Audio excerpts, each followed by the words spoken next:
The Naked Gun, they proved how you should make a legacy sequel.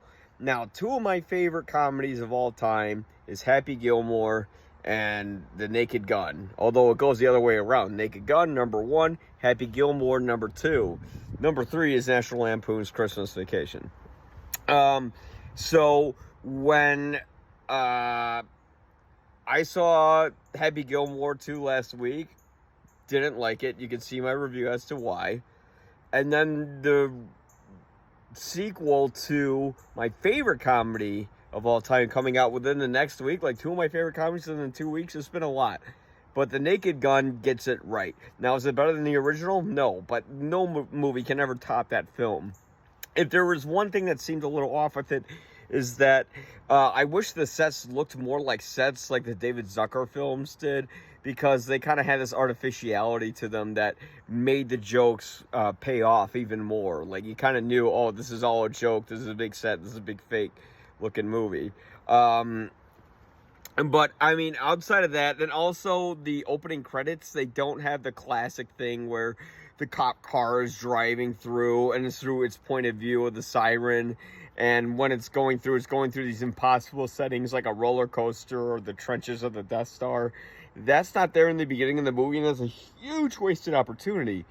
But, having said that, this movie really delivers. Liam Neeson is a great choice for Frank Drebin Jr., because Neeson plays it straight. And if you remember Leslie Nielsen, before Naked Gun and before Airplane and his collaboration with David Zucker, he was a serious actor. So seeing a serious actor do a comedic role and play it straight works perfectly for the material. Now, granted, Nielsen did add a little more comedy to his delivery than Neeson does, but I really think that Neeson is a wonderful spiritual successor to Leslie Nielsen.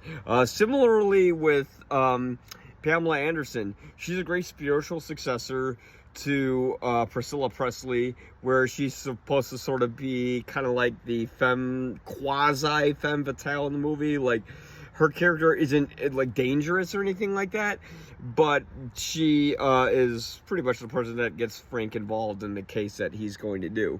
The jokes are hilarious, and the great thing about this movie is that it doesn't just recycle the same jokes from the other movies. It actually tells its own jokes, and it does use some of the same jokes, but they're very few and far between, and they're mostly being faithful to the material.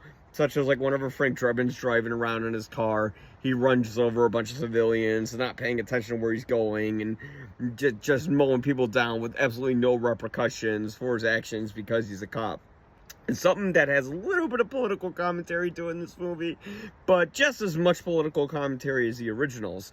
It keeps the spirit of the originals alive by being witty, clever dialogue, and some zany antics, but all of it actually works together in a good spiritual successor to, or not spiritual successor, this is a legacy sequel to the original film that has a lot of payoff to it. There's a lot of great jokes I don't want to give away. The trailer gives away some of the best parts, so try avoid watching the trailer if you can. I'm excited to see what they're going to do with more of these movies, and if you want to check out my full review of the film, go to ypareviews@gmail.com. I got some additional notes on the film. The timing of the comedy worked really well. If I had one problem with Naked Gun 33 and a half, is that when they switched directors from David Zucker to some other guy, the timing was too rapid between jokes. And here it takes its time in between jokes, so the punchline lands a little more. And yeah, there's some great humor in it that you don't find in a lot of comedies, and this movie really proves how you should do a legacy sequel. Build upon the original, stay faithful to the material, while also making something new. Don't just do the same exact jokes again, like Happy Gilmore 2 did. And also keep it short, unlike Happy Gilmore 2, which doubled its length.